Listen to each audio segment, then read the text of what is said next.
Hello class 10 के विद्यार्थीगण, आज इस वीडियो में हम लोग पढ़ने वाले हैं इलेक्ट्रिसिटी के बारे में और कोशिश की जाएगी कि मैक्सिमम टॉपिक इसमें कवर किया जाए इस वीडियो में। तो चलिए शुरुआत करते हैं। तो सबसे पहले काम किया जाएगा वही जो सब लोग करते हैं, हेडिंग देंगे और लिखेंगे इलेक्ट्रिसिटी। ठीक है, तो हेडिंग में बहुत सारी चीज़ें जो है छुपी रहती है, तभी तो ये हेडिंग पड़ा होगा, ऐसे थोड़ी हेडिंग पड़ जाता है। तो इस हेडिंग में भी छुपा हुआ है। क्या छुपा हुआ है, ध्यान से देखिए। यहाँ पर आपको इलेक्ट्री दिखाई दे रहा होगा। इलेक्ट्री क्यों नाम पड़ा, क्योंकि कहाँ से लिया गया, इलेक्ट्रॉन से। कहाँ से लिया गया, इलेक्ट्रॉन से। इलेक्ट्री वर्ड कहाँ से, इलेक्ट्रॉन से। और सिटी का मतलब क्या होता है, यहाँ पर शहर वाला सिटी नहीं है, इसका मतलब होता है फ्लो करना। ठीक है ना, ऐसे भी नॉर्मल में सिटी जो है होता है ना शहर, वहाँ पे भाग दौड़ की ज़िंदगी होती है, वैसे भी याद कर सकते हैं। ठीक है, तो इलेक्ट्री, इलेक्ट्रॉन, सिटी माने फ्लो, ये दोनों के कंबाइन करेंगे, बोलेंगे हाँ करबे करेंगे। कैसे कंबाइन करेंगे इसको, तो लिखेंगे फ्लो ऑफ इलेक्ट्रॉन्स, ठीक है, इज नोन एज इलेक्ट्रिसिटी। ठीक है, बड़ा सिंपल सा लॉजिक है। इलेक्ट्रॉन्स जब फ्लो करेंगे तो क्या पैदा होगा, इलेक्ट्रिसिटी। इलेक्ट्रिसिटी प्रोड्यूस होगा। कहानी समझ में आई। अब ये इलेक्ट्रॉन्स क्या होते हैं, इसमें आपको थोड़ा सा आपको जानकारी होगी। केमिस्ट्री अगर आपने पढ़ा होगा तो आपको जानकारी होगी कि इलेक्ट्रॉन्स क्या होते हैं। इलेक्ट्रॉन्स के बारे में आपको बताया गया है कि जो नॉन लिविंग थिंग होते हैं, अब नॉन लिविंग थिंग में हम लोग इलेक्ट्रिसिटी को एक जगह से दूसरे जगह ले जाने के लिए किसका यूज़ करते हैं, नॉर्मली वायर का यूज़ करते हैं। तो वायर बना हुआ किससे रहता है, मेटल से बना रहता है। ठीक है, तो मेटल हो चाहे नॉन मेटल हो या किसी भी तरह का ऑब्जेक्ट हो, हर एक ऑब्जेक्ट का जो सबसे छोटा रूप होता है, जो स्मॉलेस्ट है ना रूप होता है, जिससे छोटा नहीं जाया जा सकता, आज जाया जा सकता है ना। कुछ चीज़ें हैं जो एटम से भी छोटी होती हैं, तो वो जो सबसे छोटा रूप होता है वो क्या है, एटम है, जो मैंने अभी आपको बताया। तो अगर किसी भी चीज़ को काटना शुरू करिएगा, जैसे मान लीजिए आपके पास पेपर है, तो पेपर को फाड़ना शुरू करिएगा, तो एक ऐसी स्थिति आती है जब वो आप पॉसिबल ही नहीं कि आप उसको फाड़ सकते हो। उससे भी बहुत मिनिमम लेवल पर जब जाइएगा ना, तो आपको क्या आएगा, कौन सा रूप आएगा उस पेपर का, एटॉमिक रूप आएगा, यानी वो एटम फिर कहलाएगा। वो अनडिविजिबल होता है। ठीक है, वो सबसे छोटा रूप होता है। अभी यही जानना है, बाद में आपको और चीज़ें बताई जाएंगी। तो वो जो एटम होता है वो कुछ इस तरह से, अगर उसको हम बड़ा बनाएं तो, क्योंकि वह ऐसे एग्जैक्ट में तो बहुत छोटा होता है, तो छोटा बना देंगे, इतना छोटा, आप कहेंगे कि अब चलिए इसमें समझिए, तो समझ पाइएगा कि कौन इलेक्ट्रॉन है, प्रोटॉन है, न्यूट्रॉन, कौन क्या है, कुछ नहीं समझ पाइएगा। तो इसलिए थोड़ा सा उसको जूम आउट किया गया, या जूम इन कहेंगे। जो भी आप लोग मोबाइल चलाते हैं तो आपको जानकारी होगी कि क्या कहा जाता है। तो चलिए, एटम, इस एटम के बारे में मैं बताऊं कि इसके बीच में यहाँ पर क्या होता है, न्यूक्लियस होता है, और इसको कहा जाता है, क्या कहा जाता है बताइए। छोटा रूप तो है ये एटम, है ना, तो इसका ये सेंट्रिक पार्ट है, बीच वाला पार्ट, और उसको क्या कहा जाता है, न्यूक्लियस। और उसमें पाया क्या जाता है बताइए, प्रोटॉन, और क्या पाया जाता है, न्यूट्रॉन। प्रोटॉन और न्यूट्रॉन, और बाकी जो इधर बच गए, इधर क्या पाए जाते हैं, इलेक्ट्रॉन पाए जाते हैं। ठीक है, समझ में आया। बीच में प्रोटॉन, बीच में न्यूट्रॉन, और किनारे क्या, इलेक्ट्रॉन। क्या ये हर एक एटम में पाया जाता है, मतलब हर एक ऑब्जेक्ट को छोटे छोटे टुकड़ों में बांटेंगे तो जो प्राप्त होगा, उसके किनारे किनारे इलेक्ट्रॉन होगा, बीच में प्रोटॉन और न्यूट्रॉन होगा, क्या ये हर एक में है। ठीक है ना, तो ये एटम के पार्टिकल्स है, एटम के अंदर पाए जाते हैं। कौन कौन, इलेक्ट्रॉन, प्रोटॉन, न्यूट्रॉन, पता होगा। अब आपके दिमाग में एक सवाल आ रहा होगा कि हर एक ऑब्जेक्ट में ऐसा होता है, तो बिल्कुल हर एक ऑब्जेक्ट नॉन लिविंग थिंग का जो एटॉमिक रूप होगा वो इसी रूप का होगा, इलेक्ट्रॉन किनारे किनारे होंगे, प्रोटॉन और न्यूट्रॉन कहाँ पे होंगे, बीच में होंगे। ठीक है, लेकिन आपके मन में सवाल हो रहा होगा कि ऐसा क्यों होता है, और ये पता होना चाहिए आपको, पता होगा भी। आपको मैं जानकारी दे दूं कि मास ऑफ प्रोटॉन जो होता है, मास ऑफ प्रोटॉन और न्यूट्रॉन हम कह सकते हैं वो ग्रेटर होता है किससे, मास ऑफ इलेक्ट्रॉन से। ये कहानी है। अब इसका मास ज़्यादा हो गया तो यहाँ पे सेंटर से ये एक फोर्स लगाता है जिसको हम सेंट्रीपिटल फोर्स कहते हैं, क्योंकि ये मूवमेंट में होता है, इधर इलेक्ट्रॉन मूवमेंट में है, सेंटर से एक फोर्स लगेगा जो इसको बाहर नहीं निकलने दे रहा है ना, उसको बोलते हैं सेंट्रीपिटल फोर्स, और उसका फॉर्मूला होता है mv²/r, यानी सेंटर से दूरी आप देख लो इन्वर्सली है, यानी अगर डिस्टेंस बढ़ेगा तो जो फोर्स है वो घट जाएगा। तो बताइए सबसे ज़्यादा फोर्स किस पे लगेगा, प्रोटॉन और न्यूट्रॉन पर। बोलिएगा कैसे आप बोल रहे हैं, तो देखिए सेंट्रीपिटल फोर्स का रिलेशन r के साथ कैसा है, अरे बटा के नीचे है तो इन्वर्सली है, ये बहुत बार बताया जा चुका है आपको। तो ये नीचे है मतलब इन्वर्सली है, यानी ये बढ़ेगा तो ये घटेगा, ये घटेगा तो ये बढ़ेगा। तो सबसे ज़्यादा किस पर बताइए सेंट्रीपिटल फोर्स, जिसका मास ज़्यादा है, सॉरी जिसका दूरी क्या है, कम है, उस पर फोर्स ज़्यादा लगेगा। किसकी दूरी कम है, प्रोटॉन और न्यूट्रॉन को, किसकी दूरी ज़्यादा है, इलेक्ट्रॉन। तस्वीर में दिख रहा है भैया, तस्वीर में दिख रहा है। अब आगे देखते हैं, एम का रिलेशन आप देख लो भाई। अभी मैंने क्या बताया, प्रोटॉन न्यूट्रॉन ज़्यादा है, तो सेंट्रीपिटल फोर्स का एम के साथ रिलेशन कैसा है, आप देखोगे ध्यान से तो आपको लगेगा कि डायरेक्टली है। बोलेंगे हाँ बिल्कुल दिख रहा है। डायरेक्टली में क्या होता है, मास जिसका ज़्यादा उस पर सेंट्रीपिटल फोर्स ज़्यादा, क्योंकि ये बढ़ेगा तो ये बढ़ेगा, डायरेक्ट रिलेशन, ऊपर है तो डायरेक्ट रिलेशन। तो यहाँ पर ही आप देखिए ऊपर लिखा हुआ है, आप जांच भी कर सकते हैं आप, ठीक है ना, आपको पता भी होना चाहिए, केमिस्ट्री में आपने पढ़ा होगा, मास ऑफ प्रोटॉन और न्यूट्रॉन क्या होता है, ज़्यादा होता है, किससे, मास ऑफ इलेक्ट्रॉन से। तो मास ज़्यादा हुआ प्रोटॉन इलेक्ट्रॉन पे, इसमें फोर्स ज़्यादा लगेगा, इसलिए ये न्यूक्लियस से बाहर ही नहीं जाएगा, है ना, पकड़ के रखेगा, है ना। किसी ने आपको ऐसे पकड़ा हुआ है, ये उंगली है, किसी ने आपको ऐसे पकड़े हुआ है, बोलो अब फोर्स लगा, कितना फोर्स लगेगा, आराम से छूट जाएगा। ये है इलेक्ट्रॉन, ऐसे ऐसे पकड़ा हुआ इलेक्ट्रॉन को सेंटर ने, और प्रोटॉन और न्यूट्रॉन को कैसे पकड़ा हुआ है, ऐसे पकड़ा हुआ है। अगर है पावर तो निकल के दिखाओ, नहीं तो निकलने नहीं देंगे, ठीक है। डायलॉगबाजी हो गई अब, ठीक है, इतना क्लियर हो गया सबको। अब होता क्या है ना कि हर एक तरह के मेटल हो चाहे नॉन मेटल हो, चाहे वो मेटलॉइड्स हो या कोई भी वस्तु हो, हर एक में यही स्ट्रक्चर होता है, लेकिन वायर में हम मेटल्स का यूज करते हैं। आपने पढ़ा होगा कि गुड कंडक्टर ऑफ इलेक्ट्रिसिटी क्या होते हैं, क्या होते हैं, मेटल होते हैं। क्यों ऐसा होता है मैं आपको बताना चाहूँगा, ठीक है। ऐसा इसलिए आप कह सकते हैं क्योंकि मेटल के एटम का साइज थोड़ा क्या होता है, बड़ा होता है।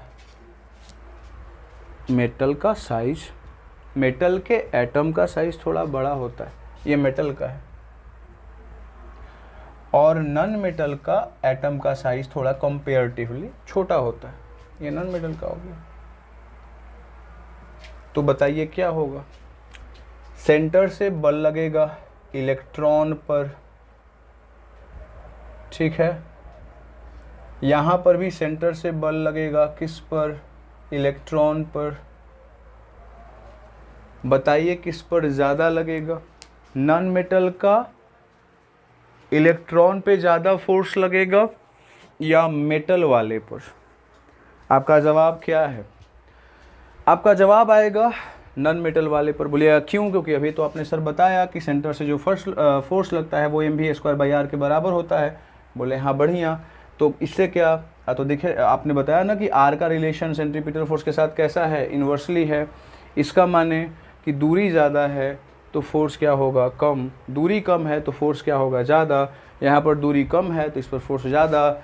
यहाँ पर इलेक्ट्रॉन को ऐसे पकड़ा गया है और यहाँ पर इलेक्ट्रॉन को ऐसे, तो थोड़ा सा भी एनर्जी मिलता है ना तो ये एटम से बाहर आ जाता है।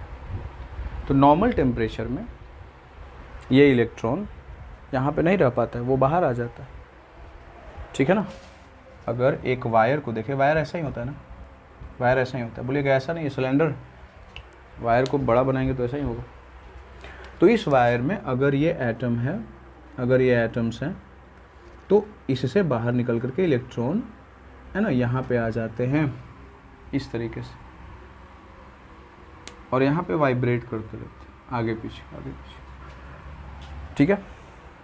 लेकिन वायर से बाहर नहीं निकलते, वायर से बाहर नहीं निकलते, ठीक है। कहानी समझ में आई? इलेक्ट्रॉन एटम से बाहर, बट वायर से बाहर नहीं, वायर के अंदर, ठीक है। काम आएगा, इसको दिमाग में रखिएगा।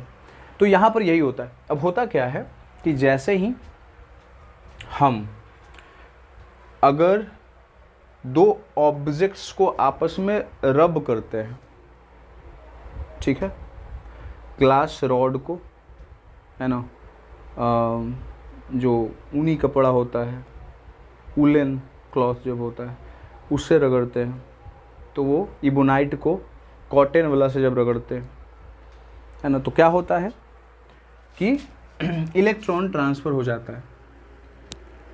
देखिए हमने ये जान लिया कि इलेक्ट्रॉन कहाँ पे होते हैं, किनारे किनारे, ठीक है। और जब हम इसको रब करते हैं, रब करते हैं दूसरे ऑब्जेक्ट के साथ, दूसरे ऑब्जेक्ट के एटम के साथ, हम कह सकते हैं दो ऑब्जेक्ट को जब रगड़ रहे हैं तो एक ऑब्जेक्ट का एटम दूसरे ऑब्जेक्ट के एटम के कांटेक्ट में आएगा। देखिए अब मान लीजिए हम इस हाथ को इस हाथ से छुएंगे तो इसका ये वाला सेल हमारे इस वाले सेल से नहीं कांटेक्ट में आएगा, तो बोलेगा हाँ बिल्कुल, तो ऐसे ही होता है यहाँ पे। तो होगा क्या, इसमें भी इलेक्ट्रॉन है। अब देखा ये जाएगा कि किसका केमिकल नेचर क्या है। जैसे ही रब करिएगा इलेक्ट्रॉन जो होगा, ठीक है ना, किसी एक में से किसी एक में चला जाएगा। रब करने के बाद, रब करने से इसको क्या मिलेगा, एनर्जी। एनर्जी मिलने के बाद ये क्या हो जाएगा, इलेक्ट्रॉन ट्रांसफ़र हो जाएगा। इलेक्ट्रॉन ट्रांसफ़र हो जाएगा किस में, बगल वाले में। तो कोई भी जब ऑब्जेक्ट होता है इनिशियल स्थिति में, वो क्या होता है, न्यूट्रल होता है। और न्यूट्रल क्यों बोला जाता है, क्योंकि उसमें नंबर ऑफ प्रोटॉन और नंबर ऑफ इलेक्ट्रॉन क्या होता है, बराबर, ठीक है। नंबर ऑफ न्यूट्रॉन और नंबर ऑफ प्रोटॉन और नंबर ऑफ इलेक्ट्रॉन जब बराबर होते हैं तो उसे क्या कहा जाता है, न्यूट्रल कहा जाता है। तो इनिशियल स्थिति में, इनिशियल एज में, मतलब इनिशियल एज नहीं बोल रहा हूँ, इनिशियल पोजीशन में ऐसा ही होता है, सब न्यूट्रल ही होते हैं। बाद में चीज़ें बदलती हैं, कैसे बदलती हैं वो मैं आपको बता रहा हूँ, या पता भी होगा कुछ कुछ।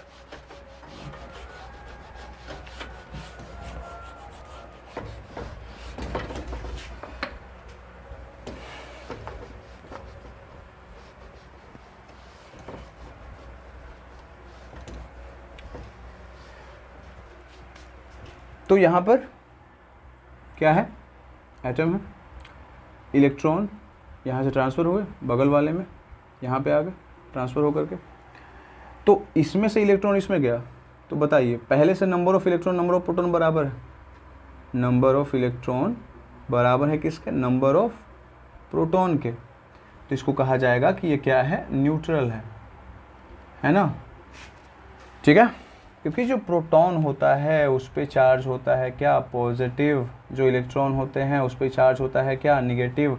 ये निगेटिव इस पॉजिटिव को क्या कर देता है, कैंसिल, और जो ऑब्जेक्ट है वो न्यूट्रल रहता है।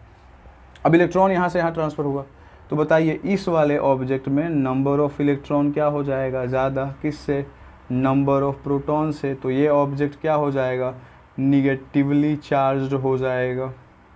बोलिए हाँ या ना। क्यों, क्योंकि इसमें इलेक्ट्रॉन ज़्यादा हो गया, तो किसका प्रभाव ज़्यादा दिखेगा, इलेक्ट्रॉन का ज़्यादा प्रभाव दिखेगा, तो ये क्या हो जाएगा, निगेटिवली चार्ज्ड, ठीक है। और यहाँ पर इसमें प्रोटॉन की संख्या ज़्यादा हो जाएगी, इस वाले में नंबर ऑफ़ प्रोटॉन क्या होगा, ज़्यादा हो जाएगा नंबर ऑफ़ इलेक्ट्रॉन के। तो इसको क्या कहा जाएगा, positively charged body, positively charge body. ये कहानी है, समझ में आया होगा, ठीक है। तो यहाँ पर ऐसा हो जाता है, जब ऐसा हम करते हैं, जैसे कंघी को जब रगड़ते हैं अपने बालों से, तो इलेक्ट्रॉन ट्रांसफ़र होते हैं किसी एक से दूसरे में, और ऐसा होने से वो चार्ज्ड हो जाता है। पहले से न्यूट्रल था, अब चार्ज हो, देखिए पहले से न्यूट्रल था, फिर निगेटिवली चार्ज या पॉजिटिवली चार्ज हो गया, मतलब चार्ज्ड हो गया। और चार्ज होने के बाद आपने देखा है क्या, जैसे ही हम लेके जाते हैं उस कंघी को कागज़ के टुकड़े के पास, तो वो उसको अट्रैक्ट करता है, मतलब क्या, वो एक फोर्स लगाने लगता है। चार्ज होने के बाद वो एक फोर्स लगाने लगता है। चार्ज होने से पहले वो फोर्स नहीं लगा रहा था। समझ में आया? ठीक है। न्यूट्रल होने पर वो फोर्स नहीं लगा रहा था, जैसे ही वो निगेटिवली या पॉजिटिवली चार्ज हो जाता है तो वो एक फोर्स लगाने लगता है। ठीक है। तो इससे क्या आया? इससे आया चार्ज का डिफिनीशन, जिसको दिमाग में रखना है, इम्पोर्टेंट है। चार्ज का डिफिनीशन, चार्ज का डिफिनीशन क्या होगा बताइए? A property of a matter by which it can exert or feel, है ना,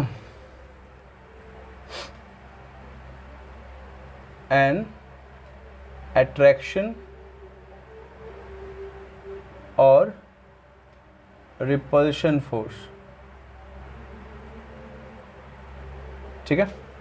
ए property of a matter by which it can exert और फील एन अट्रैक्शन और रिपल्सन फोर्स। एक ऐसा गुण किसी भी वस्तु का जिससे ये किसी भी ऑब्जेक्ट पर या तो लगाता है या तो उसके द्वारा लगाया जाता तो खुद महसूस करता है। दोनों होता है ना इसमें, है ना, ऐसा है जिसमें दोनों होता है। तो ये हो गया क्या? Charge.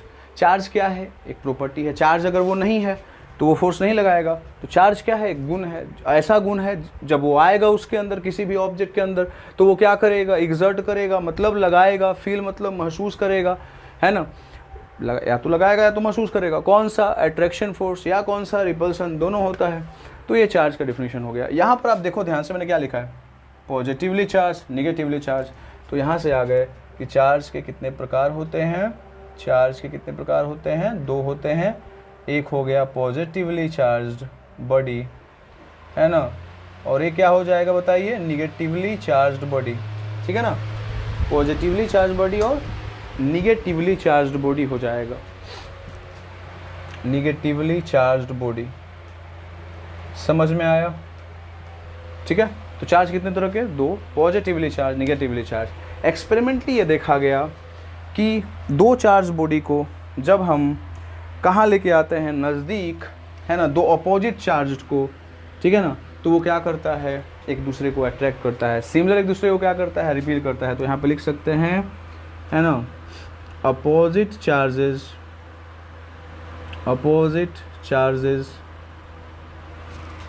Attract each other. Capital letter, small letter थोड़ा सा गड़बड़ हो गया होगा, देख लीजिए। अट्रैक्ट ईच अदर, है ना, ठीक है। और सिमिलर जो होंगे, similar charges repeal each other, यानी एक दूसरे से दूर भागते हैं। यानी एक जस्ट मैग्नेट के जैसे। मैग्नेट में भी दो अलग अलग जो पोल्स होते हैं वो एक दूसरे को क्या करते हैं? अट्रैक्ट करते हैं, है ना। दो अलग अलग जो पोल्स होते हैं वो एक दूसरे को क्या करते हैं? अट्रैक्ट करते हैं। और जो सिमिलर होते हैं वो एक दूसरे को रिपील करते हैं। तो सेम ऐसा होता है इसमें भी। ये आपको आ गया समझ में? इतना कोई ज़्यादा डिफ़िकल्ट तो नहीं लग रहा होगा, मुझे ऐसा लग रहा है, मतलब सब मैं फील कर रहा हूँ, पर फिर भी आपको जो भी डाउट होगा वो आप कर सकते हैं। तो ये हो गया। अब अगला पॉइंट जो है वो ये है कि चार्ज जो है क्या किसी ऑब्जेक्ट के अंदर विद्यमान होता है पहले से? अगर नहीं भी होता है तो न्यूट्रल तो होता है ना, तो वो भी तो एक प्रकार का चार्ज ही है ना। मेनली तो दो चार्ज हो गए, पॉजिटिव निगेटिव, बट नहीं है तो न्यूट्रल है, और वो उसके अंदर है बिकॉज उसके अंदर प्रोटॉन इलेक्ट्रॉन न्यूट्रॉन होना अनिवार्य है, तो वो पहले से है। तो यहाँ पर हम एक लाइन लिख सकते हैं, क्या लिख सकते हैं, और ये मैंने बताया भी होगा, चार्ज इज ए क्या? Fundamental property of a body. जैसे मास होता है वैसे चार्ज भी होता है। बोलिएगा इसका मतलब समझाइए। इसका मतलब ये हो गया कि ये यूनिवर्सल ट्रूथ है एक प्रकार का, यानी यदि कोई ऑब्जेक्ट है तो उसके पास मास जरूर होगा, और यदि उस मास है उसके पास तो वो उसके पास चार्ज ज़रूर होगा। समझ में आया? यदि कोई ऑब्जेक्ट है तो उसके पास क्या होगा, मास होगा, और अगर मास है तो उसके पास चार्ज भी होना अनिवार्य है। मतलब ये गॉड गिफ्टेड है, ऊपर से बोला गया है कि भैया ये तुम्हारे पास रहेगा, चाहो या अथवा ना चाहो, ठीक है। तो charge is a fundamental property of a body. कोई दिक्कत है यहाँ तक? अब आगे देखिए, हमने ये जान लिया कि लाइक चार्जेज एक दूसरे को क्या करते हैं, रिपील करते हैं, अनलाइक चार्जेस क्या करते हैं, एक दूसरे को अट्रैक्ट करते हैं।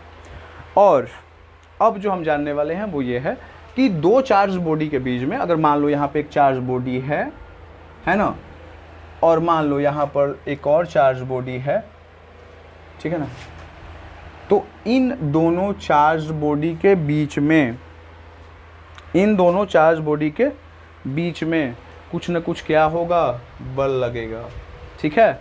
और वो जानना है, अभी बताया गया था ना कि चार्ज बॉडी होगा तो वो या तो अट्रैक्शन फोर्स लगाएगा या तो रिपल्सन, तो दोनों बल लगाएगा। तो मैं यहाँ पर पहले मैं बता देना चाहूँगा कि जो चार्ज होता है, चार्ज का सिंबल होता है, चार्ज सिंबल वो होता है आपका Q, ठीक है। चार्ज सिंबल क्या होता है, Q। तो मैं Q जहाँ भी लिखूँगा वो समझ लीजिएगा कि वो चार्ज है। तो मान लीजिए एक ऑब्जेक्ट है यहाँ पर और ये चार्ज है, और इस पर जो चार्ज है वो है आपका Q1। कितना है, Q1 चार्ज। और यहाँ पर एक ऑब्जेक्ट है जिस पर चार्ज है आपका Q2। अब बोलेगा ये Q1 Q2 क्या है, तो मैंने बोला अभी चार्ज है। अब बोलेगा कि ये Q1 डिसाइड कैसे होगा या ये Q2 डिसाइड कैसे होगा, ये बताइए। तो मैं आपको आगे बताने वाला हूँ कि वो कैसे डिसाइड होगा, Q1 Q2 कैसे निकलेगा, ये आपको पता चल जाएगा तुरंत, 2 मिनट बस। तो ये दो चार्ज बॉडी है, एक पे चार्ज कितना है Q1 और एक पे चार्ज कितना है Q2, ये डिसाइड कैसे होगा वो आपको बता दिया गया है ऑलरेडी, शायद आप किसी न किसी वीडियो में देखिएगा, प्लेलिस्ट बना हुआ है। लेकिन अगर ये दोनों चार्ज बॉडी हैं तो क्या एक दूसरे पे बल लगाएंगे? बिल्कुल। कौन सा बल लगाएंगे, बोलिए जल्दी, अट्रैक्शन या रिपल्सन? दोनों लगाएंगे, बताया गया है, ठीक है। चार्ज बॉडी दोनों लगाते हैं। अगर सिमिलर रहे तो क्या करेंगे, रिपील करेंगे, अलग अलग हुए तो अट्रैक्ट करेंगे। तो दोनों तरह से लगा सकते हैं, लेकिन उस बल का कोई ना कोई वैल्यू होगा। ऐसा थोड़ी है कि जितना जितना लगा दिया जाएगा या उसका कोई वैल्यू नहीं होता होगा। अगर मैं किसी पे बल लगाऊंगा या मैं किसी गाड़ी को धक्का दे रहा हूँ तो उसका कोई ना कोई वैल्यू होता होगा ना, तो यहाँ पर भी इसका कोई ना कोई वैल्यू होता होगा। उस वैल्यू को निकालने का तरीका क्या है तो वो जानने वाले हैं। तो ये Q1 चार्ज है, ये Q2 चार्ज है, दोनों के बीच की दूरी जो है वो कितनी है, वो है R। बोलेगा R क्यों माने, कुछ भी मान सकते हैं, बट R इज सुटेबल, मैंने मान लिया। तो दो चार्ज बॉडी है, एक पे कितना है चार्ज Q1, एक पे चार्ज कितना है Q2, और दोनों के बीच की दूरी कितनी है, R। ये दिमाग में रखिएगा, चार्ज का सिंबल क्या होता है, Q। दोनों का है ना, यहाँ पर एक का चार्ज है Q1 और एक का चार्ज क्या है, Q2। तो दोनों के बीच में क्या लगेगा, बल लगेगा। इस बल के वैल्यू को बताने का काम किसने किया, COLUMB, कूलम्ब जी ने। कैसे किया, कूलम्ब्स लॉ बतला करके। उन्होंने कहा कि मैं एक नियम बतलाता हूँ, उस नियम को आप फॉलो करिए, ठीक है, उस नियम को आप फॉलो करिए। उस नियम को अगर आप फॉलो करिएगा तो दो चार्ज बॉडी के बीच में जो लगने वाला बल होगा, चाहे वो अट्रैक्शन हो चाहे वो रिपल्सन, उसका वैल्यू आप निकाल सकते हैं। तो लोगों ने कहा कि नेकी और पूछ पूछ बताइए क्या है, तो बोले कि देखिए आप ग्रेविटेशन लॉ पढ़े हैं, बोले हाँ। तो जब न्यूटन जी नियम बना रहे थे ना, तो हम वहाँ बेंचवा बैठल थे बगलवा में, तो हम ऐसे हुलक के देख लिए, इसमें मेम्स भी बना हुआ है, आप देखिएगा सर्च मार के तो उस पर मिलेगा आपको। तो न्यूटन जी के जैसा ही कूलम्ब्स लॉ भी है जस्ट। तो अगर आपने ग्रेविटेशन पढ़ा हुआ क्लास 9 में तो आपको दिमाग में आ जाएगा। कैसे, देखिए, तो यहाँ पर हम कूलम्ब्स लॉ लिख रहे हैं, द फोर्स अप्लाइड, उसी का ना वैल्यू निकालना है। तो the force applied between two objects, ओ ये हमारा ग्रेविटेशन फोर्स वाला आ गया दिमाग में। The force applied between two charge body. अब यहाँ पे मैंने फोर्स लिखा है, इसका मतलब कि दोनों हो सकता है। अगर कोई पार्टिकुलर होता तो मैं लिख देता अट्रैक्शन या रिपल्सन। तो the force applied between two charge body is directly proportional to the product of their masses product of their masses and inversely proportional to the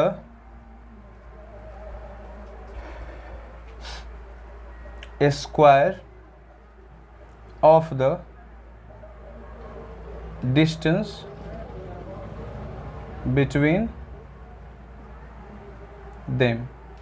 ये the force applied between two charge body, दो charge body हैं उसके बीच में लगने वाला बल, वो क्या होगा, उसका वैल्यू डायरेक्टली प्रोपोर्शनल होगा किसके, प्रोडक्ट ऑफ दियर मासेस, है ना, मासेस के प्रोडक्ट के बराबर, और इन्वर्सली किसके होगा, square of the distance between them, है ना।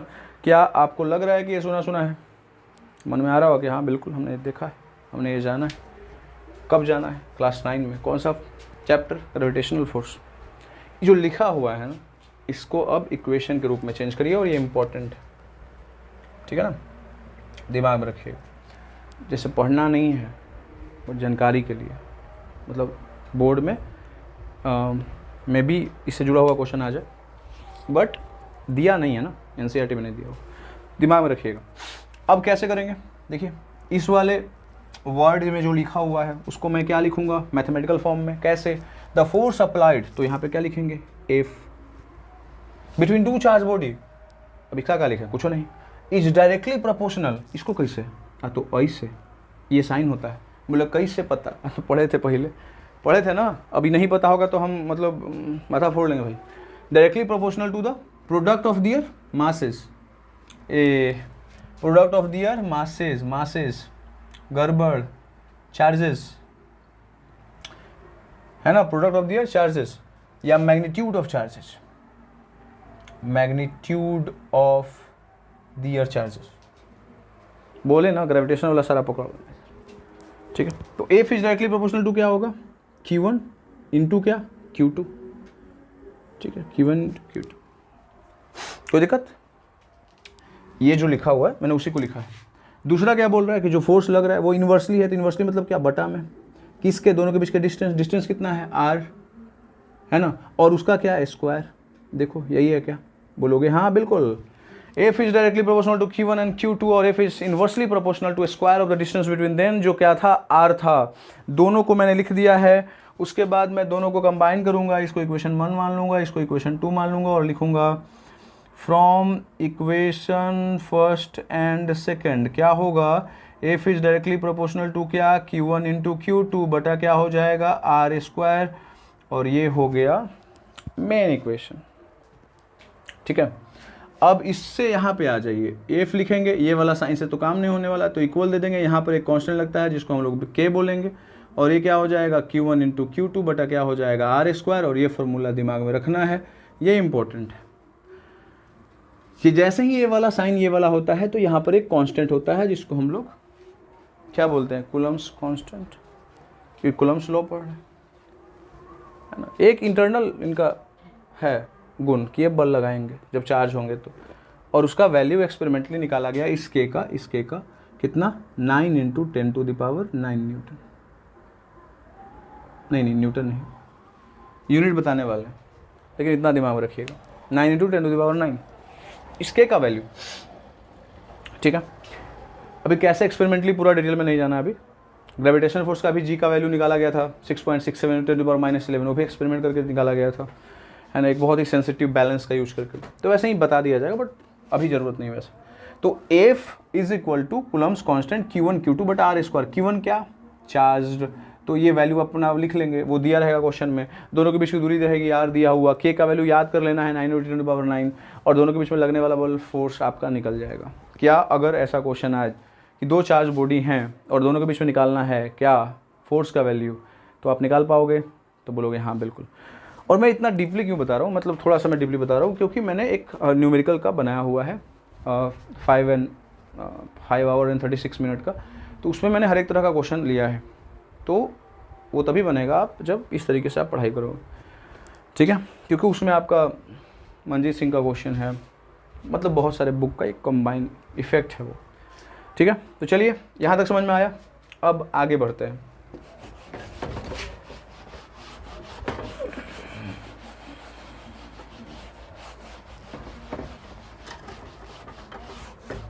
हमने ये जान लिया, क्या जान लिया, कि दो चार्ज बॉडी के बीच में लगने वाला बल F वो क्या होता है, कूलम्ब्स कांस्टेंट Q1 Q2 बटा R² के बराबर होता है। फिर आपसे कभी कभी प्रश्न पूछ देता है कूलम्ब्स कांस्टेंट का यूनिट क्या होगा, तो ये भी मैंने सिखाया है, जहाँ पर F है वहीं पे रहेगा, R² इधर डिवीज़न में है बराबर के, तो इधर मल्टीप्लाई में आ जाएगा, Q1 Q2 है मल्टीप्लाई में, तो क्या में आ जाएगा, डिवीज़न में, और यहाँ पे क्या हो जाएगा, कूलम्ब्स कांस्टेंट, F के जगह पे क्या होगा, न्यूटन, R मतलब क्या, डिस्टेंस दोनों के बीच में, तो ये क्या हो जाएगा, मीटर, तो मीटर का स्क्वायर हो जाएगा, Q1 Q2 क्या हो जाएगा, बताइए, कूलम्ब ना, तो ये कूलम्ब हो जाएगा और कूलम्ब का स्क्वायर। Q1 क्या है, चार्ज, चार्ज का यूनिट कूलम्ब, दो चार्ज हैं तो कूलम्ब इंटू कूलम्ब, कूलम्ब का स्क्वायर। R क्या है, डिस्टेंस, तो डिस्टेंस का यूनिट क्या होता है, मीटर, मीटर का स्क्वायर। तो ये क्या हो गया, कूलम्ब्स कांस्टेंट का यूनिट। तो कूलम्ब्स कांस्टेंट का यूनिट कैसे लिख सकते हैं, अगर और अच्छे तरीके से सजाएं तो न्यूटन मीटर स्क्वायर पर कूलम्ब स्क्वायर, और फटाक से आप ये आप एक मार्किंग दे दो। बोल दो ना जरा, समझ में आया है कि नहीं, तो बोलिएगा हाँ बिल्कुल आया है समझ में, मतलब ऐसा फील कर रहा हूँ। फिर से कोई दिक्कत यहाँ तक, तो इस पे जब क्वेश्चन आएगा न्यूमेरिकल तो आप कर सकते हैं, यहाँ पर दिमाग में रखिएगा, ये आप फार्मूला रखो दिमाग में, कूलम्ब्स लॉ इम्पोर्टेंट क्या जानकारी के लिए, और समझ ही रहे मैं क्या कहना चाहता हूँ, ठीक है। चलिए अब अगला जो बात है वो ये है,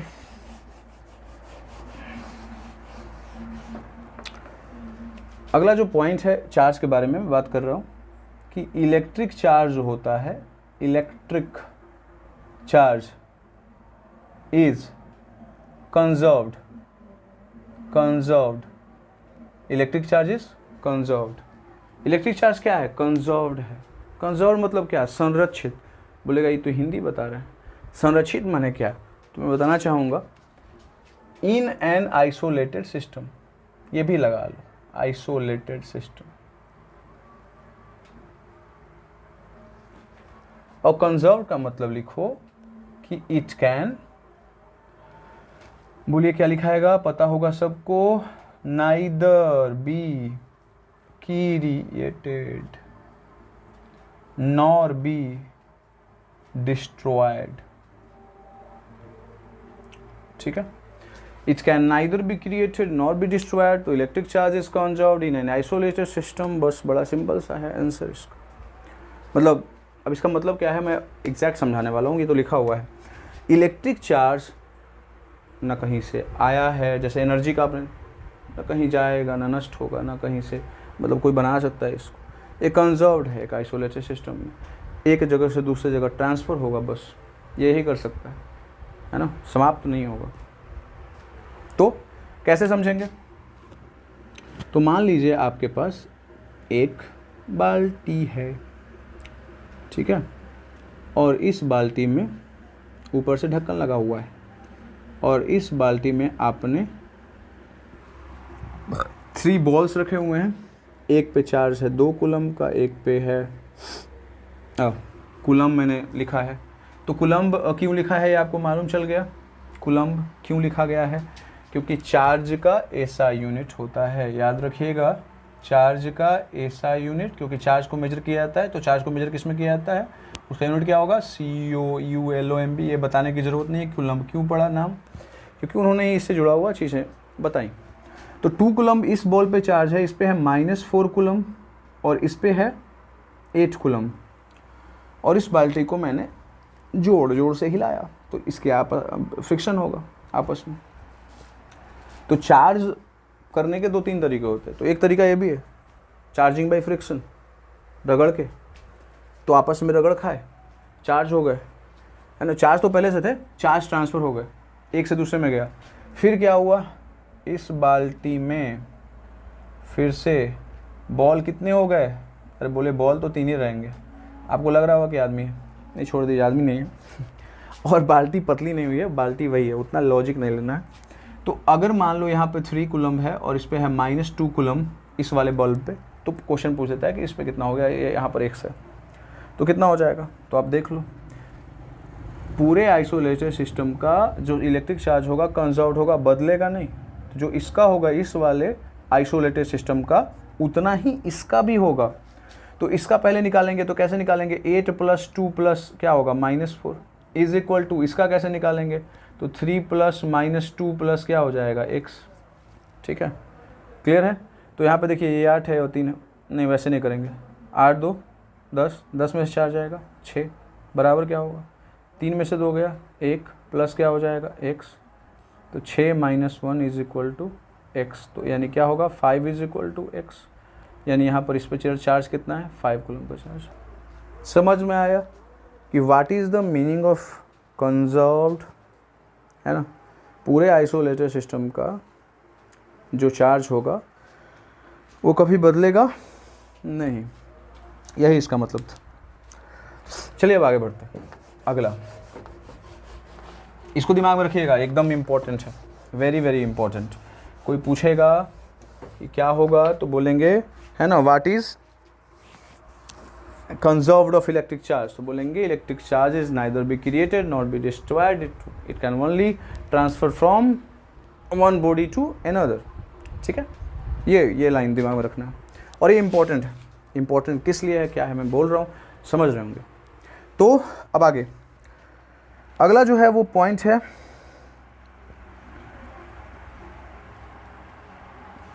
इलेक्ट्रिक चार्ज इज एडिटिव।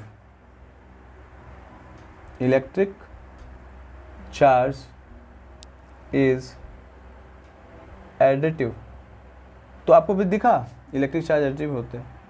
यहाँ पर एक बाल्टी थी और इस बाल्टी में 3 बॉल्स थे, एक पे 2 था, एक पे एक पे +3 था और एक पर -4 कूलम था। ठीक है, तो इसका जो टोटल चार्ज था, टोटल चार्ज वो हमने कैसे निकाला, टोटल चार्ज कैसे निकाला, तीनों को जोड़ करके। तो इलेक्ट्रिक चार्ज इज एडिटिव, ये दिमाग में रखना है। और इसका मतलब क्या होता है, total charge is the algebraic sum of, इसका मतलब क्या है, total charge is the algebraic sum of individual charges,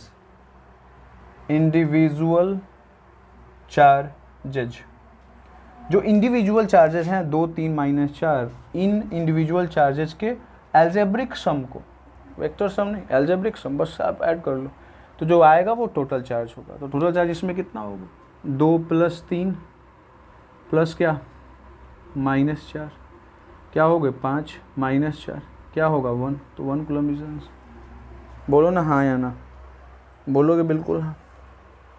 ये भी इम्पोर्टेंट, बट ये उतना भी नहीं है ज़्यादा नहीं, लेकिन ये इसके पहले वाला जो मैंने बताया, यानी इलेक्ट्रिक चार्ज इज कंजर्व्ड, उस पर विशेष ध्यान देना है। ठीक है, अगला पॉइंट चार्ज के बारे में, ज़्यादा बचा नहीं चार्ज के बारे में पॉइंट, वो है जो सबसे मेन है, ये भी आप वेरी वेरी इंपॉर्टेंट लिख सकते हैं। Electric charge is conserved. Electric charge is conserved, sorry conserve तो बताए हैं ना, ये नहीं होगा, क्वांटाइज्ड। इलेक्ट्रिक चार्ज जो होता है वो क्वांटाइज्ड होता है। क्वांटाइज्ड माने क्या होगा वो मैं आपको बताऊंगा। इसका मीनिंग क्या होता है, सबसे पहले ध्यान रखिए, यहाँ पर अगर कोई एटम है तो किनारे किनारे क्या है, इलेक्ट्रॉन। तो जब ट्रांसफ़र होगा तो कितने इलेक्ट्रॉन जा सकते हैं, कम से कम 1 इलेक्ट्रॉन। ठीक है, बोलिए फिर कितना जाएगा, अगर मान लीजिए जाएगा तो 1 जाएगा, फिर कितना जाएगा, 1 और, तो कितने जाएंगे 2, फिर कितने जाएंगे 3। ऐसा तो नहीं ना कि इलेक्ट्रॉन का आधा हो जाएगा या कुछ ऐसा हो जाएगा, नहीं, जब भी जाएगा तो 1 जाएगा, जब भी जाएगा तो 2 जाएगा, ऐसा कुछ जाएगा। समझ में आ रही है बातें। तो इलेक्ट्रिक चार्जेज इज क्वांटाइज का मतलब यही होता है कि जब भी जाएगा तो हॉल नंबर में जाएगा। ठीक है, अब इस पे से जा रहा है तो इस पे क्या हो जाएगा, पॉजिटिव चार्ज होगा ना। और जितना इलेक्ट्रॉन जा रहा है, तो मान लीजिए इसमें से 1 गया, सपोज पहली स्थिति, पहली केस कि मान लीजिए इसमें से 1 इलेक्ट्रॉन गया, तो इस पे जो चार्ज होगा वो क्या हो जाएगा, बताइए, 1e के बराबर होगा, ठीक है। ऐसे इलेक्ट्रॉन पे निगेटिव चार्ज होता है, इलेक्ट्रॉन पर निगेटिव। लेकिन मैं ये बोल रहा हूँ कि इसमें से इलेक्ट्रॉन एक जाएगा तो इसमें प्रोटॉन की संख्या बढ़ जाएगी, कितना, एक इलेक्ट्रॉन गया, पहले से दोनों बराबर, एक इलेक्ट्रॉन गया तो इसमें प्रोटॉन की संख्या ज़्यादा, कितना, एक, क्योंकि गया कितना, एक, तो 1 इलेक्ट्रॉन पॉजिटिव। जब 2 जाएंगे तो क्या होंगे, 2 इलेक्ट्रॉन। 3 जाएंगे तो क्या होगा बताइए, +3 इलेक्ट्रॉन, है ना, इस तरीके से। और जब 4 जाएंगे तो कितने हो जाएंगे, +4 इलेक्ट्रॉन। और इसमें जा रहे हैं तो इस पर कौन सा चार्ज हो जाएगा, निगेटिवली चार्ज, कितने होंगे, -1 ही। अगर 1 जाएगा तो, 2 जाएगा तो क्या होगा, -2e। 3 जाएगा तो क्या होगा, -3। और वैसे ही एक और लिख ही लेते हैं, 4 जाएगा तो कितना, -4, है ना। तो आप देख रहे हो, जब भी जा रहा है हॉल नंबर में जा रहा है, जब भी जा रहा है हॉल नंबर में जा रहा है ना। हलवाई वाली कहानी बताई गई थी आपको शायद, या मतलब सुना होगा आपने। एक दुकानदार था भीटा, हलवाई का दुकान, तो वो बड़ा ही फेमस था दुकान उसका। तो होता ये था कि उसके यहाँ इतना भीड़ रहता था कि वो खुदरा नहीं देना चाहता था। नहीं, ऐसा नहीं कि ½ kg आप लेके जाओ, या आप 400 ग्राम लेके जाओ या 300, जब भी देता था तो वो उसने 1 kg का पैकेट रखा हुआ था और कहता था कि आप मिनिमम आप 1 kg लेके जाओ और फिर आप इसी को मल्टीपल करोगे, 1 के बाद 2 लेके जाओगे ना, 1.5 लेके जाओगे। मिल जाता है, लॉजिकल उतना नहीं है ये, बट मैं समझा रहा हूँ, ठीक है। तो जब भी पॉकेट जो बना हुआ है ना वो 1 kg का बना हुआ है, यहाँ पर भी इलेक्ट्रॉन ट्रांसफ़र कितने होंगे, कम से कम तो 1, फिर कितने, 2, नॉट ई का आधा, कि आधा ई चला गया और आधा इधर ही रह गया, ऐसा पॉसिबल थोड़ी है। ऐसा है कि आप स्कूल चले जाते हो और आपका आधा शरीर यहाँ पे है, आत्मा रहती है, शरीर तो पूरा जाता है ना, कि पैर यहाँ पे रहता है और सर वहाँ पे नहीं, वही बात। तो ये जो गया ना, जितना जा रहा है ना उतना आ रहा है इसके पास क्या, चार्ज, है ना। इसको हम डिनोट करेंगे किससे, Q से, है ना, जो बराबर किसके होगा, देखिए ये 1 2 3 4 है, इसको हम क्या लिख लेंगे, डिनोट करेंगे N से। और E माने इलेक्ट्रॉन, देखिए E मैंने डिनोट किया है, E मतलब क्या, कितना इलेक्ट्रॉन गया, है ना। और इस इलेक्ट्रॉन पर चार्ज होता है, कितना चार्ज होता है, याद करिए, 1.6 × 10⁻, कितना, -19 कूलम, ये चार्ज होता है। केमिस्ट्री में पढ़ा आपने। तो इलेक्ट्रॉन, 1 इलेक्ट्रॉन जाएगा तो इतना कूलम चार्ज हो जाएगा, जिसमें जाएगा और जिस पर से जाए, एक पे निगेटिव एक पे पॉजिटिव, जिसमें जाएगा उस पे निगेटिव, जिस पे से जाएगा उसमें पॉजिटिव। और n के जगह पे क्या लिखेंगे, वही हॉल नंबर्स लिख देंगे। n के जगह पे क्या लिखेंगे, हॉल नंबर लिखेंगे, है ना, प्लस। अब इसको n के जगह पे हम क्या डिनोट कर सकते हैं, +1 -1, देखिए प्लस भी है माइनस भी है, प्लस माइनस क्या 2 एंड सो ऑन। कम से कम तो 1 ही ना जाएगा, 0 थोड़ी जाएगा, 0 जाएगा तो फिर चार्ज थोड़ी होगा, ये तो न्यूट्रल हुआ। तो n के जगह पे क्या, +-1 +-2 एंड फिर ये, ठीक है, इस तरीके से समझ में आया। तो Q = क्या होगा, n × E, n × E। इस पर बहुत सारे क्वेश्चन मिलते हैं, दिमाग में रखिएगा, Q = n × E। तो दिमाग में आ गया आपको ये क्या है, इलेक्ट्रिक चार्ज इज क्वांटाइज्ड का मतलब। तो कोई पूछेगा कि क्या होता है, तो आपको बताना है कि the minimum charge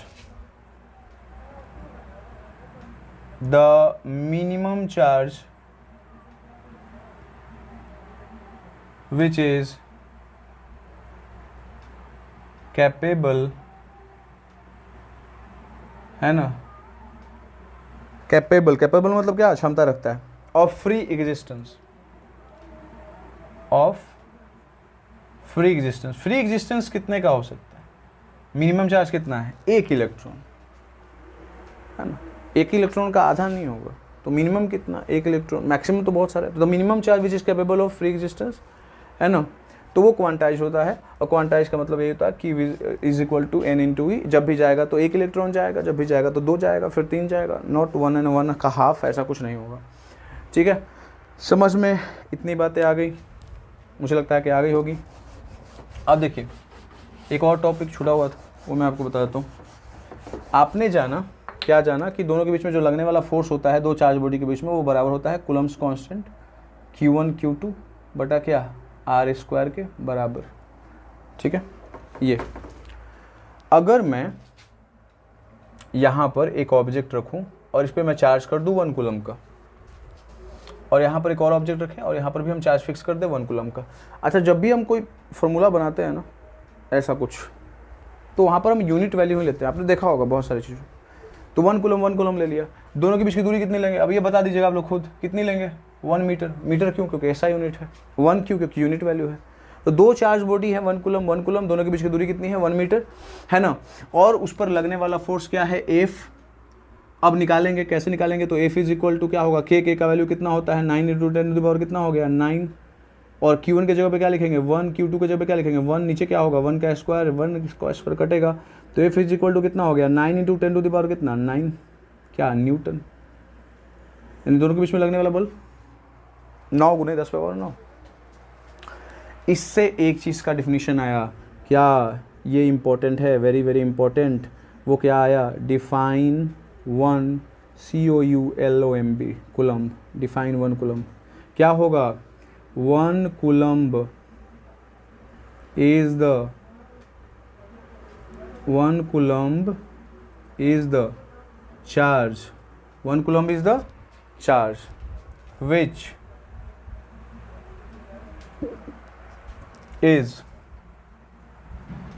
which exerts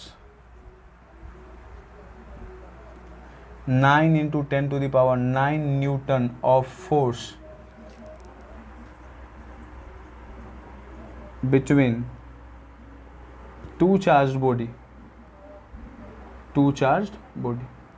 दो चार्ज बॉडी है, तो 1 coulomb is the charge which exert 9 × 10⁹ newton of force between two charge body of क्या यूनिट चार्जेस, है ना। जो चार्ज बॉडी है वो किसके हैं, यूनिट चार्जेस के, यूनिट चार्जेस, है ना।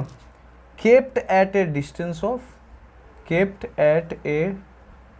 ऑफ 1 मीटर, और कितने दूरी पर रखा गया है 1 मीटर की दूरी पर रखा गया है। तो 1 coulomb is the charge which exert 9 × 10⁹ Newton, कैसे आया ये दिमाग में आ गया होगा, है ना। Of force between two charge body of unit charges kept at a distance of 1 metre. ठीक है ना, तो ये बहुत इंपॉर्टेंट, वेरी वेरी इंपॉर्टेंट, इसको दिमाग में रखिएगा। हो गया।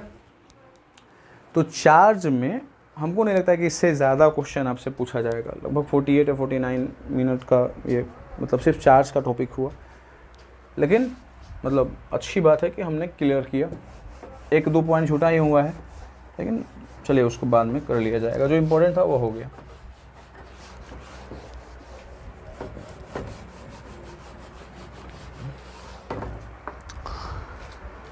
अभी हम लोग जानने वाले हैं, चार्ज हमने जान लिया है।